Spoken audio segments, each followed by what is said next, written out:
is George Doig, D-O-I-G. It's Scotch for dog. And I will be 93 years old on the 16th of December.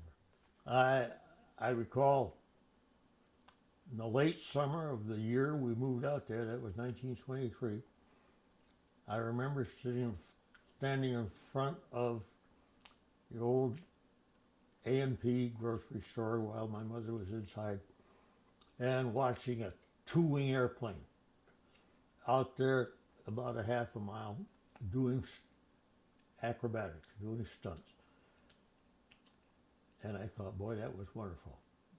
Someday I'm going to fly an airplane. And from that moment on, I was an airplane guy. We lived on the west side of Detroit, and we had never been up to Lansing and seen the state capitol. And we left the Capitol building about 4:45, got in the car, started down Grand River toward Okemos, and I turned the radio on, just in time to hear them announce that Pearl Harbor had been attacked and we were going to war. Here is the motion picture record released by the United States Navy of the havoc wrought by the Japs' sneak sky and sea raid on Pearl Harbor, America's mid-Pacific naval bastion. My mother made me promise that I wouldn't enlist in the military until I got my degree. And I kept that promise. The day after I got my degree, at 8 o'clock in the morning, I was down at Naval Officer Procurement, volunteering. I wanted to be a pilot. And I remember they said, "How old are you?" And I said, 21. And they said, "You're too old. We're only taking 19-year-olds." So I spent the war on a landing ship as an engineer and officer. Never got near an airplane.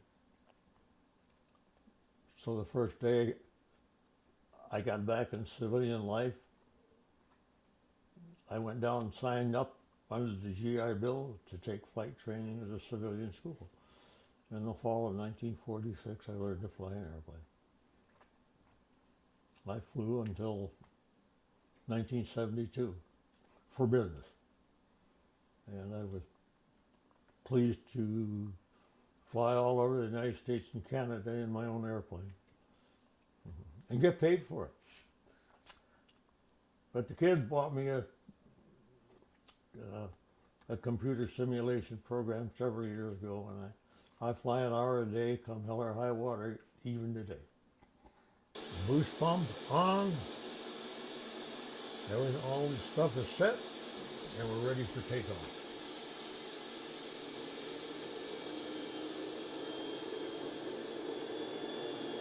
And 80 miles an hour is our rotation speed. 60, 70, V1, rotate. And off we go, we're flying. Well, on my 80th birthday, I finished an annual physical with my then Korean doctor, and he said, "George, you are the healthiest octogenarian in Oakland County. You might live to be 100. And I said, "Really?" "Well, that just shows you what clean living and proper diet and lots of exercise and lots of fresh air and lots of hard work will do for you, right?" And he laughed and he said, "No, you just got the right genes." I want to give you some advice. Be concerned for the feelings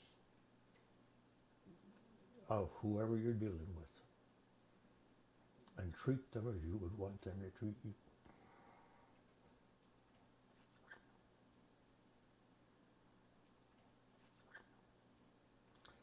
They cover a lot of ground. Because when I was 20, I was having a ball. When I was 5, I was having a ball. When I was 55, I was having a ball. And I have enjoyed life completely. And with no regrets, I look back on what's turned out to be quite a journey. And I can't believe that I've seen almost 100 years of this progress, key progress. And we have so much to be thankful for.